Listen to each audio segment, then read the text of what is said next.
simply because the girl was more physically developed than her peers. She was subjected to harassment by a rich kid only after he had thoroughly ogled her body. Did the rich kid leave? Satisfied. Word of the incident soon reached Anna, the school bully, without further explanation. She ordered several people to burn the girl's arms with curling irons, even as her screams filled the entire room. Not a single person came to her rescue, and the bully's reason for targeting her was that she belonged to a vulnerable group. Afterward, Lisa tried to call the police, but the parents of these bullies were all influential figures in the community. All it took was a single phone call to the police station, and they were released immediately. Lisa's mother also turned a blind eye to her plight, so it was always the homeroom teacher who came to her aid. But she never imagined that the homeroom teacher had actually been bribed by the bullies long ago. Even when the girl was being bullied, he would simply shift all the blame onto her. When she got home, those bullies actually tracked her down to her rented apartment. The ringleader took out her piggy bank. Lisa tried to take it back, but the girl tossed it to the boy behind her. The boy immediately slashed the jar, scattering the money across the table. Anna told Lisa that if she wanted to keep the money,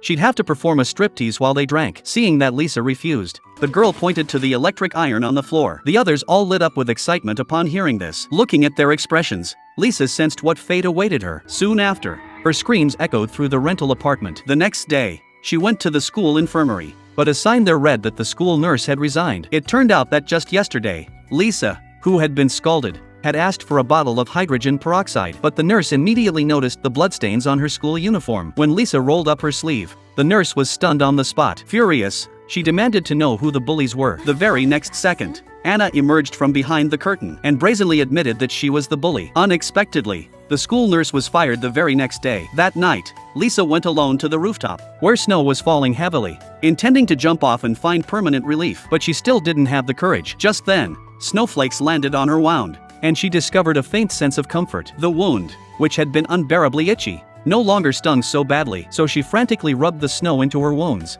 even taking off her outer coat and lying face down on the bone-chilling snow. The next day, several of the bullies received notice that Lisa had withdrawn from school, citing bullying at school as the reason, and all their names were listed on the document. The homeroom teacher was also severely reprimanded by the principal. Fearing that his performance evaluation would suffer, the homeroom teacher demanded that Lisa change the reason for her withdrawal. Faced with this unreasonable demand, Lisa produced the evidence on her arm, but this only enraged the man. He took off the expensive watch the bullies had given him and began to discipline her. No matter how his colleagues tried to stop him, the homeroom teacher wouldn't stop. Later, Lisa's mother was also summoned to the school by the homeroom teacher. The bully's parents handed her 1,000,000 won and asked the two of them to sign their daughter's withdrawal application. The reason for withdrawal was changed to inability to adapt to school life. By the time Lisa returned to her rented room, it had already been completely cleared out. She knew she had been abandoned. To survive, she worked part-time at a restaurant during the day and mopped floors at a public bathhouse at night. Even when she fell ill, no one cared about her. Ever since Lisa dropped out,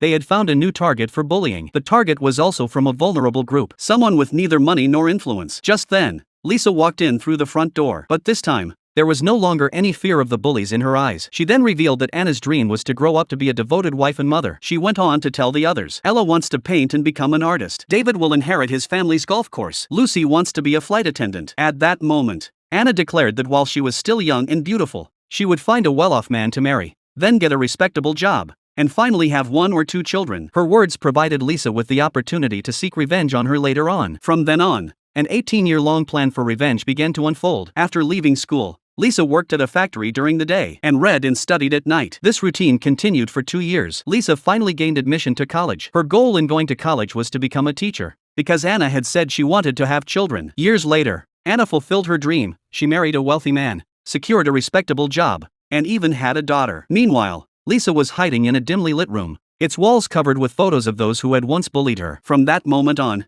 her plan for revenge began.